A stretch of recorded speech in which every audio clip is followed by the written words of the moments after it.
Learning market में इसमें आज हम निफ्टी और बैंक निफ्टी का डिस्कशन करेंगे कल के लिए। कल निफ्टी की एक्सपायरी रहेगी, उसका डिस्कशन भी कर लेंगे। एंड मार्केट जो आज इतना गिर के बंद हुआ, क्या रीज़न था, क्या क्या चीज़ें चल रही हैं दुनिया में, ये सब जानना आपके लिए ज़रूरी है। प्लस क्या क्या चीज़ें किन चीज़ों को इम्पैक्ट करती हैं वो सब मैं डिटेल में आपको समझाने की कोशिश करूंगा, सो दैट आपको समझ में आया कि क्यों ऐसे क्लास के बिहेवियर्स इस तरह से चल रहे हैं, जो कि सब लोग को ये लग रहा है कि इतना अजीब बिहेवियर क्यों होकर रखा है। बट मैं सच बताऊं, हिस्ट्री रिपीट्स इट सेल्फ। बहुत बार क्या होता है कि चीज़ें हमारे आँख के सामने होती हैं, हम नहीं ठीक से समझ पाते हैं। तो हमारे पास 5 प्रेसिडेंट्स रहे हैं ऐसे, बस हम उसको कोरिलेट सही टाइम पे नहीं कर पा रहे थे, इसीलिए हमसे मिस्टेक हो रहा है। नहीं तो ये जो ऑयल शॉक अभी जो लग रहा है ना, ये कोई नया नहीं है। एक समय था जब आज से कुछ साल पहले तक यही होता था कि अगर रात में यूएस में क्रूड ऑयल बढ़ गया तो नेक्स्ट दिन इंडियन मार्केट गिरता ही था। ये तो बीच में ऑफलेट होने लग गया था जब इन लोगों ने मैनिपुलेशन की सारी हद पार कर दी थी कि दुनिया में कुछ भी हो, अपना स्टॉक मार्केट ऊपर ही जाता था। तो जब ये लोगों ने जो इस लेवल का काम कर दिया था ना, उसके बाद ही ये रियल गड़बड़ होना चालू हुआ था। नहीं तो ऐसा पहले भी यही सिनारियो होता था कि क्रूड ऑयल बढ़ता था तो इंडियन मार्केट गिरता था, क्योंकि इन्फ्लेशनरी प्रेशर वगैरह आता था। क्या होता है, जो नए लोग होंगे उनको समझाऊंगा डिटेल में, पुराने लोगों को तो ये सब समझ में आता है, बट नए लोगों को डिटेल में समझाना जरूरी है। तो डिटेल में सुनिएगा, अच्छे से समझने की कोशिश करिएगा और काफ़ी कुछ समझ में भी आएगा। और पहले तो कि congratulation to our Indian cricket team, वापस से उन्होंने वर्ल्ड कप जीता। और उनसे एक चीज़ की लर्निंग ज़रूरी है, ये लर्निंग ये ज़रूरी है कि कैसे आप लगे रहेंगे ना, लगे रहेंगे लगे रहेंगे, तो कितने भी ऑड्स आपके अगेंस्ट हो, कितना भी पास्ट रिकॉर्ड आपके अगेंस्ट हो, आपका फ्यूचर रिजल्ट अच्छा हो सकता है। तो ट्रेडर का भी वही है कि ठीक है 90% लोग लॉस करते हैं, लेकिन 10% लोग तो प्रॉफिट करते हैं। हमको वही 10% में आना है, वही मेहनत कर करके, धीरे धीरे लर्निंग कर करके, ग्रो कर करके, और विथ प्रोसेस 4-5 साल में सब पहुंच जाते हैं लर्निंग वाले जोन के बाद प्रॉफिटेबिलिटी वाले जोन में। बस वही है कि उतना दिन टिके रहना is the real big challenge. अभी जैसे मैं अभी बैंगलोर में आया हूँ, हमारा टोकन आईक्यू इवेंट है इस वीक में, वीकेंड में, और जिसमें आप समझ लीजिए कि इंडिया के सारे टॉप इन्फ्लुएंसर्स, इनफैक्ट जो लोग कहीं नहीं जाते थे वो लोग भी आ रहे हैं हमारे यहाँ लोगों को हेल्प करने, सीखने वगैरह में। तो काफ़ी कुछ मज़ा आने वाला है, देखते हैं। देखते हैं कि कैसा रहेगा। टोकन आईक्यू का लिंक मैं डिस्क्रिप्शन में छोड़ दूंगा, इंटरेस्ट हो तो देख लीजिएगा। काफ़ी कुछ आप लोग को जानने को, सोचने को, समझने को मिलेगा। हाँ, अब चलिए डिस्कशन कर लेते हैं कि ऑयल शॉक है क्या चीज़। देखिए, ज़्यादा कॉम्प्लिकेट मत करिए। ऑयल शॉक एकदम सिंपल सा चीज़ ये है कि पहला बात तो कि दुनिया में क्या है ना, कि हर जगह अनप्रेसिडेंटेड वे में अलग तरीके का मैनिपुलेशन चल रहा है। ठीक है, ये किस तरह का मैनिपुलेशन है? ये इस तरह का मैनिपुलेशन है कि कोई किसी का कुछ भी नहीं सोचता है, समझता है। ठीक है, सब लोग अपने मन से करते हैं हर चीज़ को। ठीक है, हुआ क्या है कि अचानक से जो इतना शार्प क्रूड में रैली आई, क्योंकि एक वीक पहले, आज से 10 दिन पहले, 15 दिन पहले, कोई चीज $58 से बैरल था, आज वो $116 ए बैरल आ गया। यानी कि 10 दिन में कोई चीज का प्राइस डबल हो गया। तो मार्केट कितना हद तक रिएक्ट नहीं करेगा इस पे? आप समझिए कि हर चीज में एनर्जी का यूज होना है, हर चीज में ऑयल का यूज होना है। एक सामान भी आपके पास पहुंचेगा ना, चावल दाल गेहूं आटा भी, तो वो गाड़ी का तेल यूज करके ही पहुंचेगा। और उस चीज का इंटरनेशनल प्राइस कुछ दिन में डबल हो गया। अब आप कहेंगे कि सर हमको क्या इंटरनेशनल प्राइस से लेना देना। ऐसा है कि हम इंडिया में तेल प्रोड्यूस नहीं करते हैं, हम इंपोर्ट ही करते हैं। ठीक है, तो हम इंपोर्ट करके मंगाते हैं। चूंकि हम इंपोर्ट करके मंगाते हैं, अब हमको अगर महंगा मंगाना पड़ेगा तो वो कॉस्ट कोई अपने पॉकेट से तो बढ़ेगा नहीं, वो इससे बढ़ेगा। उससे होगा क्या कि चीज़ों का इन्फ्लेशन बढ़ेगा, प्राइसिंग बढ़ेगी सब चीज़ों की।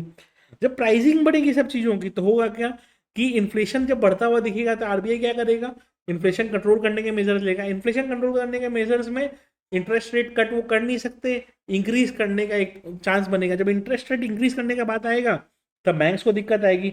वही चीज़ अभी रिफ्लेक्ट कर रहा है। अभी आप नोटिस करेंगे तो आज जैसे क्या था कि रिलायंस वगैरह फिर भी मार्केट को संभाल के था, बट बैंक निफ्टी भयंकर तरीके से टूट रहा था। क्यों? सबसे बड़ा असर जो पड़ता है ना कोई भी इकोनॉमिक डिस्ट्रेस का, वो बैंक्स पे ही पड़ता है। क्यों? पहला चीज तो इन्फ्लेशन आएगा। इन्फ्लेशन के कारण क्या होगा कि इन्फ्लेशन के कारण प्रॉब्लम आएगा इनके इसमें, बिजनेस वाइबिलिटी पे। ठीक है, कि भाई हमारा जो इंटरेस्ट रेट वगैरह रहेगा वो गवर्नमेंट बोलेगा कि नहीं अब बढ़ाना पड़ेगा and all that. Higher interest rate पे लोन की बोरोइंग कम होगी तो फिर प्रॉब्लम्स अपने अलग आएंगे, राइट। एंड इंटरेस्ट रेट अगर बढ़ जाता है और फ्लोटिंग रेट ऑफ इंटरेस्ट का लोन है तो एग्जिस्टिंग जो जो रहेंगे, जिन्होंने लोन वगैरह लेके रखा है, उनको दिक्कत आएगी। प्लस काफ़ी सारे बिजनेसेस, बिकॉज जो लोग ऑयल वगैरह पर रन करते हैं वो अपना बिजनेस ठीक से रन नहीं कर पाएंगे, तो उनको फिर वहाँ बिजनेस रन करने में दिक्कत आएगी। तो मल्टीपल चीज़ें एक संग ट्रिगर होंगी। तो बिजनेस, तो बैंक्स ने जो लोन दे के रखा है उसके अगेंस्ट जो बिजनेस होना चाहिए था वो बिजनेस अगर नहीं होगा तो उनके ऊपर क्या आएगा, उनके ऊपर आएगा एनपीए का प्रेशर, क्योंकि उनको लोन का जो पैसा है, ईएमआई वगैरह है, वो ठीक से नहीं मिलेगा, तो वो उधर का प्रेशर आएगा। तो घूम फिर के बैंक्स के ऊपर बहुत बड़ा प्रेशर आ जाएगा अगर ये इसी तरह का चलता है तो। एंड स्ट्रेट ऑफ हॉर्मुज अभी बंद है, कब खुलेगा किसी को पता नहीं। जब तक नहीं खुलता है तब तक इसी तरह की दिक्कत चलते रहेगी। एंड ऑयल का इशू जो है वो चलता ही रहेगा। अच्छा, एक चीज़ और भी है, जितने भी ये बड़े प्लेयर्स हैं, एक भी जन इसमें ये नहीं चाहते हैं कि ऑयल का दाम गिरे। ये भी ध्यान रखिएगा कि ये जो बड़े ऑयल के प्लेयर्स हैं इसमें से कोई भी एक प्लेयर ऐसा नहीं है जो चाहता है कि ऑयल का दाम कम हो। वो चाहते ही है कि ऑयल का दाम बढ़ता रहे, रिगार्डलेस ऑफ वॉर और एनीथिंग। उनको चाहिए कि वॉर ऑयल का दाम बढ़ता रहे। क्यों बढ़ाना है ऑयल का दाम? क्योंकि यूएस को भी क्या है, वेनेजुएला को ऑयल बेचना है, मिडिल ईस्ट को भी अपना ऑयल बेचना है, रशिया को भी अपना ऑयल बेचना है। सबको ऑयल ही बेचना है। खरीदना हम जैसे गरीब देशों को है, बट बेचना इन जैसे अमीर देशों को है। तो ये चाहते हैं कि महंगा दाम पे बेचें। और महंगा दाम पे बेचने के लिए क्या है, वॉर चल रहा है तो चलने दो, क्या फर्क पड़ता है। पब्लिक मर रही है तो मरने दो, क्या फर्क पड़ता है। तो वो माइंडसेट में भी काम चल रहा है, ठीक है। एंड इसी का सबसे बड़ा असर अपने को दिखाई दे रहा है हर जगह पे।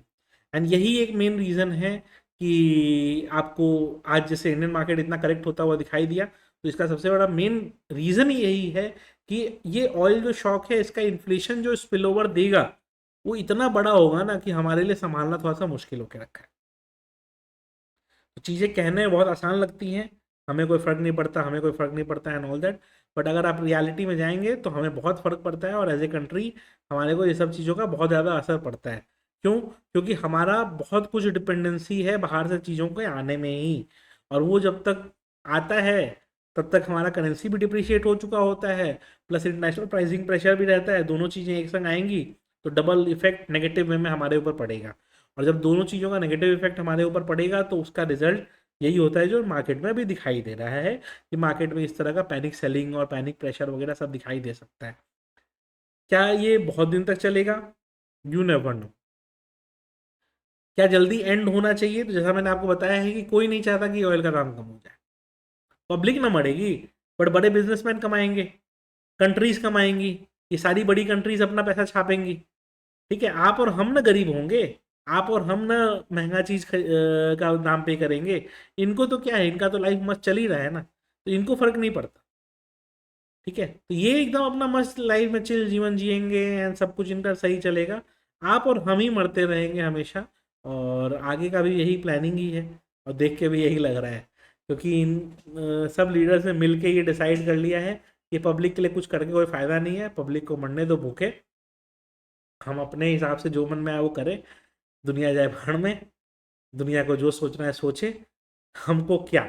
हम तो अपना अपने हिसाब से करेंगे और अपने हिसाब से ही खुश रहेंगे, और अपने हिसाब से दुनिया को मैनिपुलेट करके चलाएंगे। अब दुनिया जिसको जो सोचना है सोचता रहे, हम तो अपने हिसाब से ही चलाएंगे और आगे भी चलाते रहेंगे। अब तक चलाते आए हैं, आगे भी चलाएंगे। तो हम कठपुतली बन गए हैं, हमको नचाया जा रहा है, हम नाच रहे हैं चुपचाप। अभी यही चीज़ें चल रही हैं। चलिए आते हैं, देख लेते हैं आज का डिस्कशन क्या था। डिस्कशन तो था ही क्या ज़्यादा, आज तो कुछ डिस्कशन को था नहीं। मार्केट खुला ही 600 पॉइंट नीचे, मैंने लिखा भी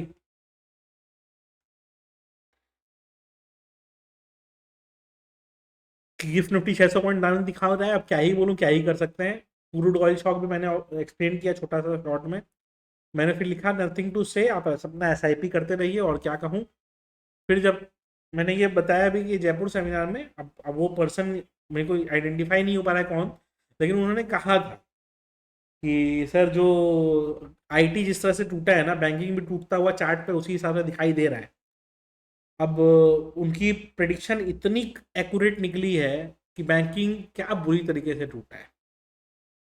फिर मैंने ये रेंज दिया कि ये रेंज के बाहर निकले तो एक छोटा सा मौका मिल सकता है, ज़्यादा कुछ नहीं मिलेगा, ठीक है। फिर ये रेंज के बाहर निकला तो कुछ लोगों ने जरूर डेफिनेटली फ़ायदा उठाया ही होगा। ओवरऑल ग्रुप का ब्याज ठीक ठाक था, और फिर ये ट्रेड वॉर जो हमारा टोकन IQ में होना है वो तो होना ही है। तो टोकन IQ यही है अपना इवेंट।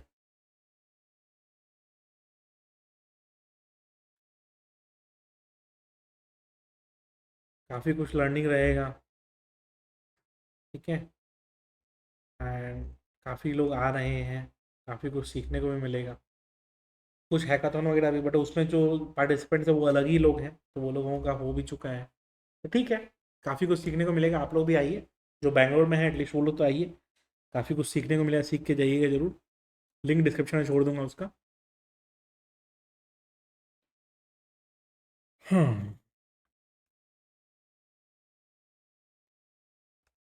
चलिए कल के लेवल डिस्कस कर लेते हैं। मार्केट 24,000 के पास क्लोज किया है, 24,000 कल के लिए मार्क कर लीजिएगा। Round number 24,000। अगर 24,000 के नीचे आता है मार्केट तो 24,920 first level, sorry 23,920 first level, 23,850 second level आपको मार्केट मूव करता हुआ दिखाई दे सकता है। अपसाइड में क्या ध्यान रखना है, अपसाइड में 24,100 का लेवल ध्यान रखिएगा।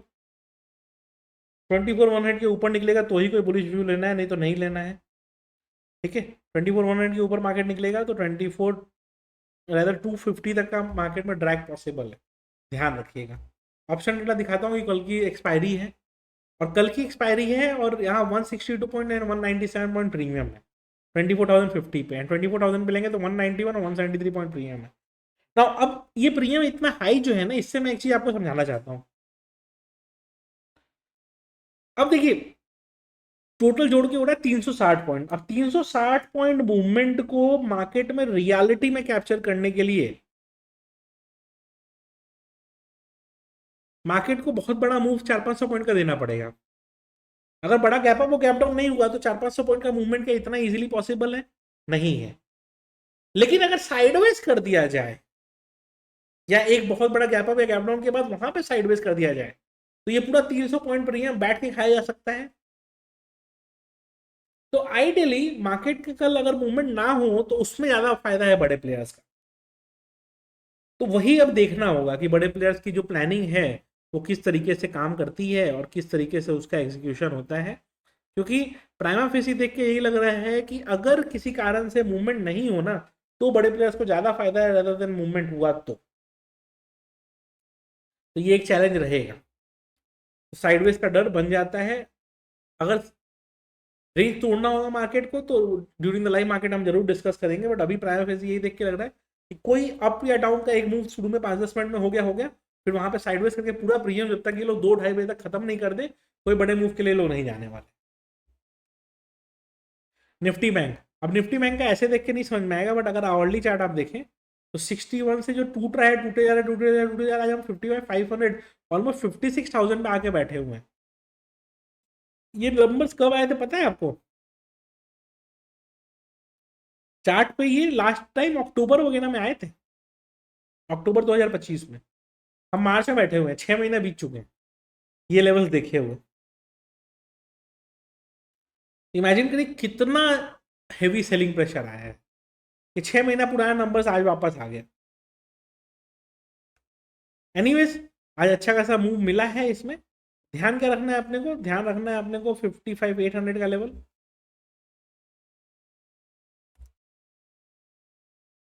अपसाइड में क्या लेवल ध्यान रखना है, 56,200 का लेवल। 55,800, 56,200 ये रेंज टूटने दीजिए। 56,200 निकालता है तो 56,800 तक का एक बड़ा अपस्विंग पॉसिबल है, ठीक है।